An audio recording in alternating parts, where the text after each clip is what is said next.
Welcome back. என்னோட one day workshops free ஃபிளீட்டிங்ல என்னோட செமினார்ஸ்ல என் ஸ்டூடெண்ட்ஸ் ஆன் ஸ்பாட் வந்துட்டு எவ்வளவு அழகா லைவா வந்து ப்ராக்டிஸ் பண்றாங்கன்னு பாருங்க. செக்ஷன் புரிஞ்சுச்சாடா? ரியலி யூஸ்ஃபுல்லா இருந்ததா?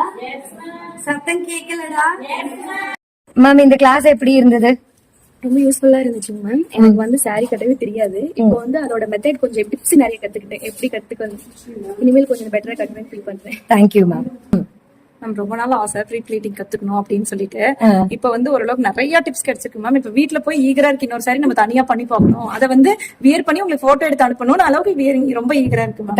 தேங்க்யூ சோ மச் டா. ரொம்ப யூஸ்ஃபுல்லா இருந்தது மேம் இந்த கிளாஸ். இந்த அளவுக்கு நான் எக்ஸ்பெக்ட் பண்ணி வரல, பட் இருந்தாலும் எனக்கு ரொம்ப பிடிச்சிருக்கு. இன்னொன்னு சொல்லணும் அப்படின்னா, இந்த அஃபோர்டபுளான பிரைஸுக்கு இந்த மாதிரி பாக்ஸ் ஹோல்டிங் நீங்க எங்கேயுமே பார்த்ததும் இல்ல, எங்கேயுமே பார்த்தது இல்ல. 1500 நான் ஆல்ரெடி ஒரு கேட்ட கிளாஸ்ல 1500 சொன்னாங்க. Sunday coming Sunday class. ஆனா எனக்கு அது பிடிக்கல. இதை பார்த்துட்டு போனா சரி இவங்க என்ன சொல்லி தர போறாங்க அப்படிங்கிற ஒரு மைண்ட் செட் தான் வந்தேன்.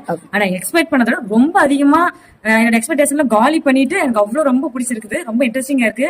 இப்ப இவங்க சொன்ன மாதிரி தான் வீட்டுல போயிட்டு இன்னும் 2-3 சாரியாவது பாக்ஸ் ஹோல்ட் பண்ணி அடுத்தவங்களை கட்டி வச்சு நான் பாக்கணும் அப்படிங்கிற ஆசை எனக்கு வந்துருச்சு. ரொம்ப யூஸ்ஃபுல்லா இருக்கு. Thank you so much. ரொம்ப thank you ma'am. Thank you so much. YouTube வீடியோல பாத்துருக்கேன். நான் அதை பார்த்து கத்துக்கணும்னு நினைப்பேன்.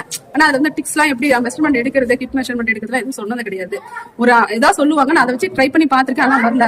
இன்னைக்கு வந்து எப்படி மெஷர்மெண்ட் எடுத்து நீட்டா பண்ணணுங்கிறத ஓரளவுக்கு நான் கத்துருக்கேன். இந்த 299க்கு யூஸ்ஃபுல்லா இருந்ததாங்க? யூஸ்ஃபுல்லா இருக்குமா? ரொம்ப யூஸ்ஃபுல்லா இருந்துச்சு. ஒன் டே வந்து 299 வந்து இது வந்து இவ்வளவு ஒர்க் மேம். ஃபர்ஸ்ட் இன்னொன்னு என்ன சொல்லணும்னா, இது வந்து நீங்க நேற்று எனக்கு ஃபோன் பண்ணாலதான் எனக்கு இது வந்து இன்னொரு அக்கா வந்து எனக்கு ஸ்டேட்டஸ் வச்சிருந்தாங்க. அதை பார்த்துட்டு எனக்கு வந்து இது மாதிரிலாம் இன்ட்ரெஸ்ட், பியூட்டிஷியன் இதெல்லாம் ரொம்ப இன்ட்ரெஸ்ட். சரி சாரிக்கு வந்து இந்த மாதிரி இவ்வளவு சீப் அண்ட் பெஸ்டா வந்து கிடைக்கிறப்ப நம்ம யூஸ் பண்ணிக்கணும். எனக்கு இதெல்லாம் ரொம்ப கத்துக்கணும்னு ஆசை. பட் வந்து ஏன்னா எனக்கு இன்னும் வரல. இன்னும் நல்லா கத்துக்கணும். வீட்டுல போய் இன்னும் நல்லா ப்ராக்டிஸ் பண்ணும். ரொம்ப யூஸ்ஃபுல்லா இருந்ததுங்க மேம். ஃப்ரெண்ட்ஸ் தான் ஷேர் பண்ணாங்க இப்படி 399க்கு எப்படின்னு சொல்லிட்டு. ஃபர்ஸ்ட் கன்ஃபியூஸ் ஆச்சு, உள்ள எப்படி ஃபோல்ட் பண்றது அதெல்லாம் வந்துட்டு. இப்போ வந்து நல்லா கிளியரா இருக்குங்க ma'am. Ma'am first of all எனக்கு சாரி கட்ட தெரியாது. ஓகே, இங்க தான் வந்து ஸ்டாப் பண்ணணும் அப்படின்னு சொல்லிட்டு வந்திருக்கேன். யாரோட சப்போர்ட்டும் இல்லாம சாரி ட்ரை பண்ணணும் அப்படின்னு சொல்லிட்டு வந்திருக்கேன். ஆனா இந்த ரேட்டுக்கு வந்து ரொம்ப அஃபோர்டபுளா இருந்துச்சு. Okay thank you ma'am. செக்ஷன் யூஸ்ஃபுல்லா இருந்துச்சுங்களா? கண்டிப்பா மேம். நான் இங்க வரையில எப்படி கத்துக்கிறது அப்படின்னு ஒரு பயத்தோட வந்தேன் மேம். இங்க வந்து ஈஸியா இருந்துச்சு.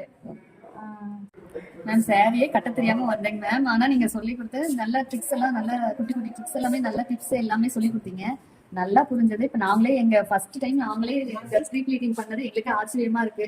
ரொம்ப நல்லா இருக்குங்க மேம். நீங்க தெளிவா எத்தனை டைம் டவுட் கேட்டாலும் சலிச்சுக்காம நீங்க வந்து பொறுமையா நல்ல கிளாஸ் எடுத்து நல்லா சொல்லி தரீங்க மேம். தேங்க்ஸ் டா. தேங்க்யூ சோ மச் டா.